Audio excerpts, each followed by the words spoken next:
Welcome back to the Deep Dive.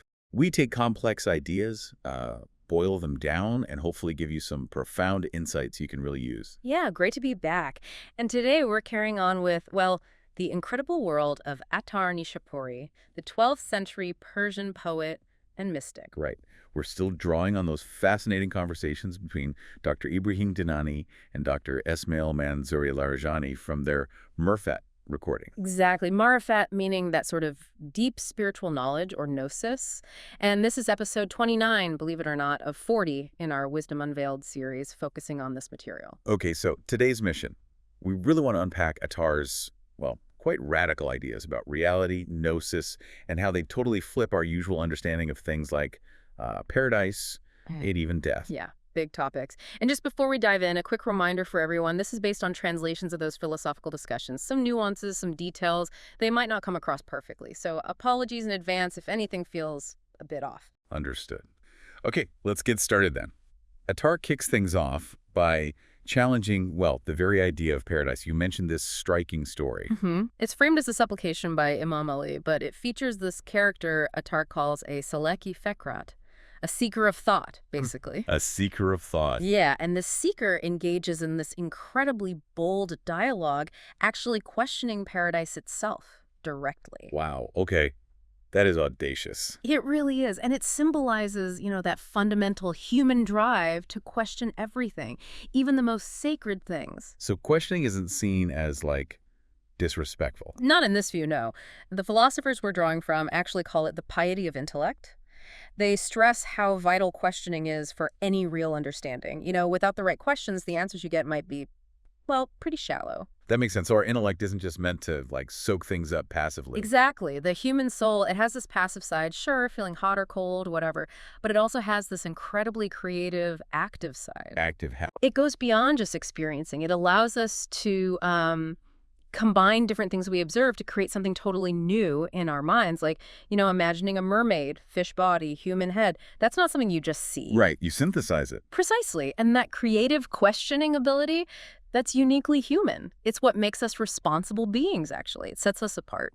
Okay, so back to this audacious seeker.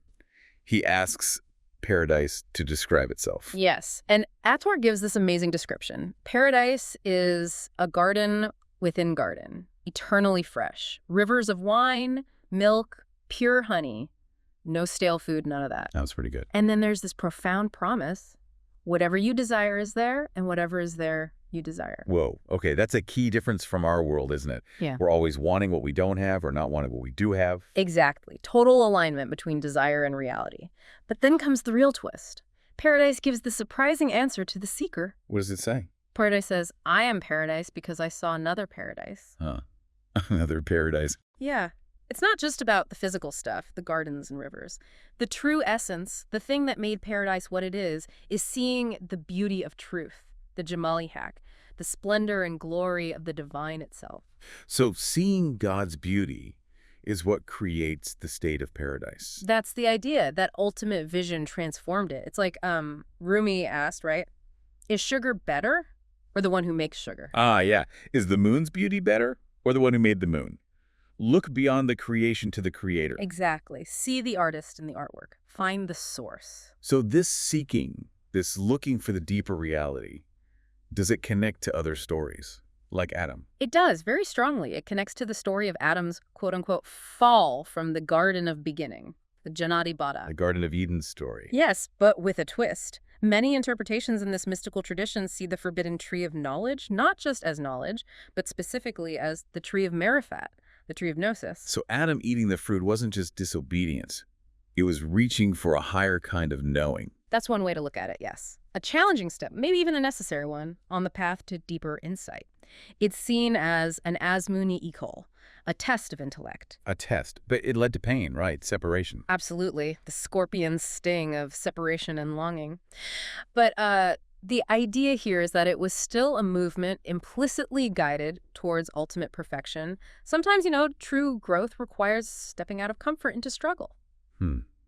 So this path of seeking, this yearning, where does it lead, according to Attar? Ultimately, it leads towards what's called the Ahmadi Sun, which signifies the universal intellect, the aql associated with Prophet Muhammad. The universal intellect. Yes. The idea is that true, comprehensive understanding, real wisdom, comes from connecting to this ultimate source. Okay, if this ultimate reality is the source, Mm-hmm. how does it relate to, well, everything else?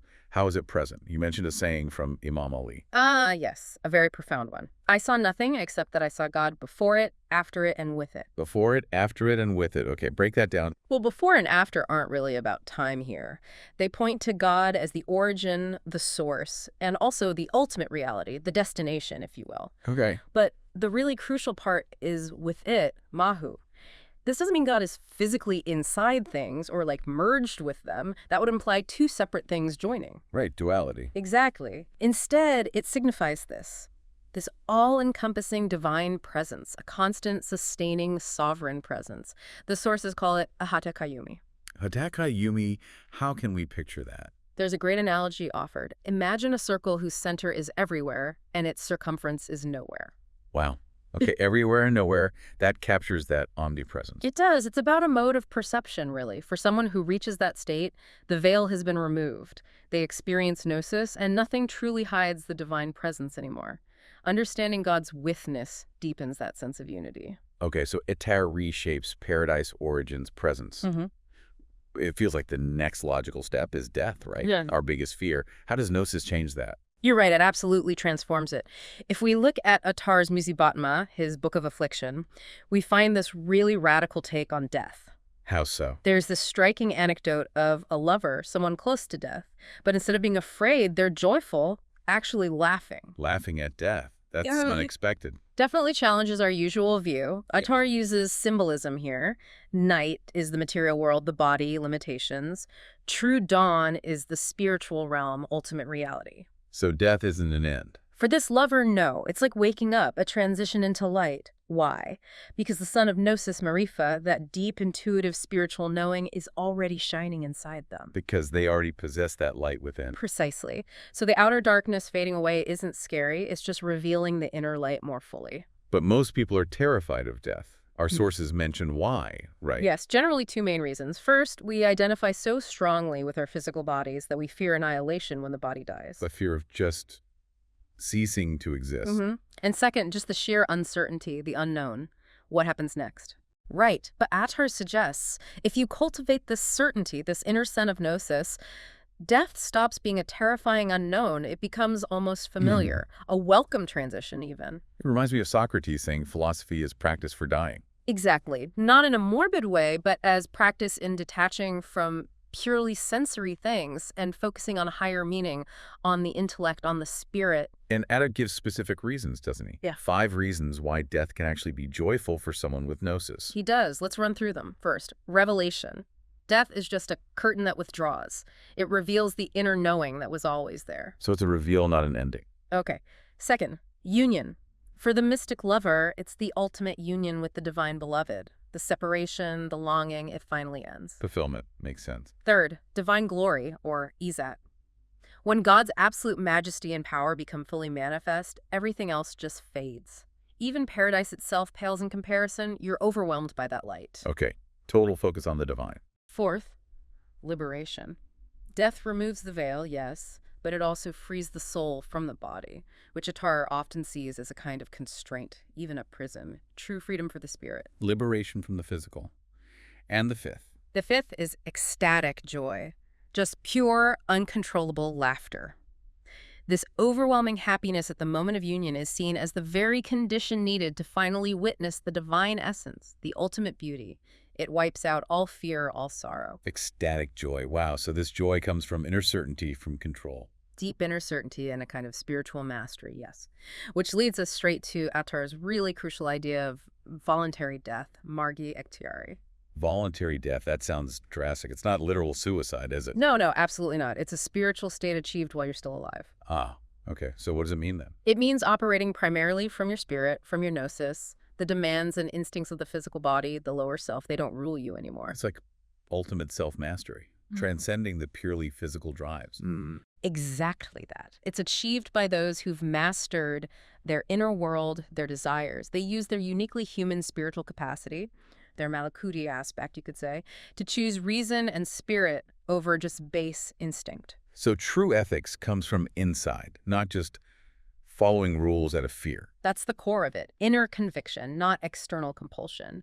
Mastering this inner world is the path to real freedom. It allows your spirit to, as Attar might say, hang in the divine presence. Hang in the divine presence. Yeah, it's this journey, maybe like Mullah Sadra's idea of transubstantial motion, a continuous vertical movement from body to spirit, then from spirit to the innermost spirit until you realize that divine center is everywhere. It's an ongoing transformation.